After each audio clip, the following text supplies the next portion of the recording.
గత ప్రభుత్వ అక్రమాలపై కాంగ్రెస్ ప్రభుత్వం ఫోకస్ చేసింది. శాఖల వారీగా అటాక్ చేస్తోంది. ఇప్పటికే ఆర్థిక విద్యుత్ శాఖపై అసెంబ్లీలో శ్వేతపత్రం రిలీజ్ చేసింది సర్కార్. ఇటు కాళేశ్వరం ప్రాజెక్టుపై విజిలెన్స్ తనిఖీలు చేస్తున్నారు. మరోవైపు కార్ రేసుల్లో ఖజానా కొల్లగొట్టారంటోంది కాంగ్రెస్ సర్కార్.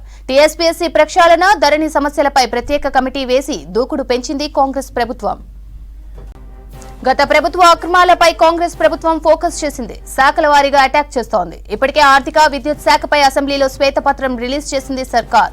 ఇటు కాళేశ్వరం ప్రాజెక్టుపై విజిలెన్స్ తనిఖీలు చేస్తున్నారు. మరోవైపు కార్ రేసుల్లో ఖజానా కొల్లగొట్టారంటోంది కాంగ్రెస్ సర్కార్. టీఎస్పీఎస్సీ ప్రక్షాళన, ధరణి సమస్యలపై ప్రత్యేక కమిటీ వేసి దూకుడు పెంచింది కాంగ్రెస్ ప్రభుత్వం. గత ప్రభుత్వ అక్రమాలపై కాంగ్రెస్ ప్రభుత్వం ఫోకస్ చేసింది. శాఖల వారీగా అటాక్ చేస్తోంది. ఇప్పటికే ఆర్థిక విద్యుత్ శాఖపై అసెంబ్లీలో శ్వేతపత్రం రిలీజ్ చేసింది సర్కార్. ఇటు కాళేశ్వరం ప్రాజెక్టుపై విజిలెన్స్ తనిఖీలు చేస్తున్నారు. మరోవైపు కార్ రేసులో ఖజానా కొల్లగొట్టారంటోంది కాంగ్రెస్ సర్కార్. టీఎస్పీఎస్సీ ప్రక్షాళన, ధరణి సమస్యలపై ప్రత్యేక కమిటీ వేసి దూకుడు పెంచింది కాంగ్రెస్ ప్రభుత్వం. దీనికి సంబంధించిన మరిన్ని అప్డేట్స్ యాదగిరి లైవ్ లో అందిస్తారు. యాదగిరి, గత ప్రభుత్వం ఏదైతే అభివృద్ధి పేరుతో అక్రమాలు చేసేదో ఆ అక్రమాలకు సంబంధించినటువంటి చిట్టా శాఖల వారీగా కాంగ్రెస్ అధికారంలోకి వచ్చాక శాఖల వారీగా ఆ అక్రమాల చిట్టను బయటపెట్టే ప్రయత్నం చేస్తుంది. ఇప్పటికే అధికారంలోకి వచ్చిన కొన్ని రోజుల్లోనే విద్యుత్ శాఖ, తర్వాత ఆర్థిక శాఖ అనేది ప్రభుత్వానికి ఒక గుండెకాయ లాంటిది. ఆర్థిక పరమైనటువంటి అంశాలకు సంబంధించి అక్కడి నుంచే అన్నీ కొనసాగుతూ ఉంటాయి. ఏది చేయాలన్నా, ఏ పథకం అమలు చేయాలన్నా ఆ ఆర్థిక శాఖకు సంబంధించింది చాలా కీలకంగా వ్యవహరించేస్తుంది. అయితే దీని రెండింటికి సంబంధించి విద్యుత్ శాఖ, తర్వాత ఈ ఆర్థిక శాఖకు సంబంధించి అసెంబ్లీ సాక్షిగా ఈ రెండు శాఖలకు సంబంధించి ఆర్థిక పరమైనటువంటి అంశాల విషయంలో గత ప్రభుత్వం 9.5 ఏళ్ల కాలంలో ఏం చేసింది అనే దానిపైన పూర్తి స్థాయిలో ప్రజలకు చెప్పే ప్రయత్నం చేశారు. దానికి సంబంధించి అసెంబ్లీలోనే శ్వేతపత్రం విడుదల చేశారు. అంటే ఇప్పుడు ఎట్లా ఉంది, ఈ విద్యుత్ శాఖలో ఉన్నటువంటి పరిస్థితి ఎట్లా ఉంది, సో విద్యుత్ శాఖలోనే కోట్ల అప్పులు చేశారు. ఈ ఇన్ని కోట్లు అప్పులు చేయాల్సిన అవసరం ఏమొచ్చింది, దేనికోసం ఖర్చు పెట్టాల్సి వచ్చింది, నిజంగానే మరి ఇంత అప్పు చేస్తే ప్రజలకు ఉపయోగపడేది ఏం చేశారు, విద్యుత్ శాఖ వల్ల ఏం ప్రయోజనం జరిగింది అనే దానిపైన కూడా ప్రజలకు చెప్పే ప్రయత్నం చేశారు. అప్పులు ఎందుకు చేశారు అని ప్రజలకు చెప్పారు. దానికి సంబంధించి శ్వేతపత్రం విడుదల చేశారు. ఆ తర్వాత ఆర్థిక శాఖ సంబంధించి కూడా ఏమేమి ఖర్చు పెట్టారు, దేనికి ఎంత ఖర్చు పెట్టారు, ఎందుకు పెట్టాల్సి వచ్చింది అనే దానిపైన కూడా శ్వేతపత్రం విడుదల చేశారు.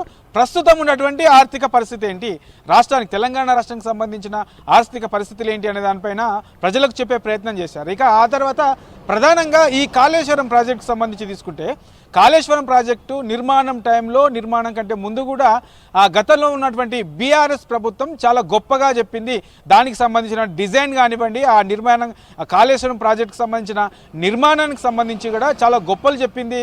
దానికి సంబంధించి దాదాపు 1,00,000 కోట్లు ఖర్చు చేశారు. అయితే ఏదైతే కాళేశ్వరం ప్రాజెక్టు కడుతున్నారో ఆ కాళేశ్వరం ప్రాజెక్టు ఎక్కడ కూడా ఇంత పెద్ద స్థాయిలో ఎక్కడ కూడా నిర్మాణం చేపట్టడం లేదు. దీనివల్ల ఈ కాళేశ్వరం ప్రాజెక్టు వల్ల రాష్ట్రంలో ఉన్నటువంటి ఏదైతే పంటలకు సంబంధించి రైతులకు కూడా కొన్ని లక్షల ఎకరాలకు నీళ్లు ఇచ్చే అవకాశం ఉంటుంది అని చెప్పేసి చెప్పారు. కానీ అక్కడ ఆ పేరు చెప్పారు కానీ ఉన్న గ్రౌండ్ లెవెల్లో ఆ స్థాయిలో లేదు. మేడిగడ్డ మొత్తం అక్కడ ఉన్నటువంటి పిల్లర్లన్నీ కూడా కుంగిపోయాయి. సో ఇట్లా దీనిపైన కూడా మొత్తం అక్కడ చెప్పింది ఒకలాగైతే ఇంకా అక్కడ గ్రౌండ్ లెవెల్లో ఇంకోలాగా ఉన్నాయి. మొత్తం పనులన్నీ కూడా నాసిరకం పనులు చేశారు. సో దీనిపైన కూడా విచారణకు ఆల్రెడీ ఆదేశించింది. ఇక నిన్న నుంచి విజిలెన్స్ అధికారులు కూడా ఏదైతే ఇరిగేషన్కి సంబంధించిన అధికారులు, ఇంజనీర్స్ ఉంటారో దానికి సంబంధించి ఈఎన్సీ మురళీధర్రావుతో పాటు ఆ సంబంధిత ఇంజనీర్లకు సంబంధించి నిన్న విజిలెన్స్ అధికారులు ప్రశ్నించారు. ఒకేసారి 3-4 చోట్ల హైదరాబాద్లో ఉన్నటువంటి జలసౌధ మెయిన్ ఆఫీస్తో పాటు మరికొన్ని చోట్ల ఒకేసారి ఈ విజిలెన్స్ అధికారులు ఎంక్వైరీ చేశారు. తర్వాత కీలకమైనటువంటి డాక్యుమెంట్స్ కూడా వాళ్ళు ఆధీనంలోకి తీసుకున్నారు. ఆ తర్వాత దీనిపైన పూర్తి స్థాయిలో ఎంక్వైరీ కూడా ఉండే అవకాశం ఉంటుంది. ఇక విద్యుత్ శాఖకు సంబంధించి కూడా అదే తరహాలో అప్పులు చేశారు కాబట్టి ఆ అప్పులు కూడా ఎందుకు చేయాల్సి వచ్చింది అనే దానిపైన కూడా పూర్తి స్థాయిలో విచారణ చేసేందుకు ప్రభుత్వం సిద్ధమవుతుంది. దానికి సంబంధించి ప్రజెంట్ రాష్ట్ర సచివాలయంలో సీఎం రేవంత్ రెడ్డి దానిపైన మరోసారి విద్యుత్ శాఖ సంబంధించిన దాని మీద సమీక్ష కూడా ప్రజెంట్ కొనసాగుతుంది. ఇక దీంతో పాటు ఈ కార్ రేస్ అనేది హైదరాబాద్లో 2023లో తీసుకొచ్చారు గత ప్రభుత్వం. దీన్ని ఇక్కడ అనుమతి ఇచ్చింది, సో ఒప్పందం చేసుకుంది. ఆ దాంట్లో కూడా ఏదైతే ఈ కార్ రేస్ హైదరాబాద్లో నిర్వహించారో దానిలో కూడా పెద్ద ఎత్తున అక్రమాలు జరిగాయి. సో ఇక్కడ ఏదైతే ఈ హైదరాబాద్లో నిర్వహిస్తున్నారో ప్రభుత్వం నుంచి దానికి డబ్బులు కట్టారో, ప్రభుత్వం నుంచి కట్టినటువంటి డబ్బులకు సంబంధించి ఏదైతే కట్టారో దానివల్ల కొంతమంది గతంలో ఉన్నటువంటి కొంతమంది మంత్రుల సొంత ప్రయోజనాల కోసమే ఇది తీసుకొచ్చారు తప్ప దానివల్ల ప్రభుత్వానికి లేదంటే రాష్ట్రానికి ఎలాంటి ప్రయోజనం లేదు అని చెప్పేసి ఇప్పుడున్నటువంటి ప్రభుత్వం చెప్తుంది. దానిపైన పూర్తి స్థాయిలో విచారణ చేసేందుకు కూడా కసరత్తు సిద్ధమవుతుంది. దానిపై అందులో ఎవరు అక్రమాలకు పాల్పడ్డా, ఎంత అధికారి అయినా లేదంటే గతంలో ఉన్నటువంటి మంత్రులు ఎవరైనా, దాని వెనుక ఎవరున్నా ఆ అక్రమాలలో ఎవరు సంబంధిత వాళ్ళున్నా విడిచిపెట్టేది లేదు. వాళ్ళపైన చట్టపరంగా కఠినమైనటువంటి చర్యలు తీసుకుంటామని చెప్పేసి నిన్న డిప్యూటీ సీఎం బట్టి ప్రెస్ మీట్ పెట్టి కూడా చెప్పడం జరిగింది. దానికి సంబంధించి ఇప్పటికే గతంలో దానికి సంబంధించే గత ప్రభుత్వంలో కీలకంగా ఉన్నటువంటి కీ రోల్ పాటించినటువంటి ఓ ఐఏఎస్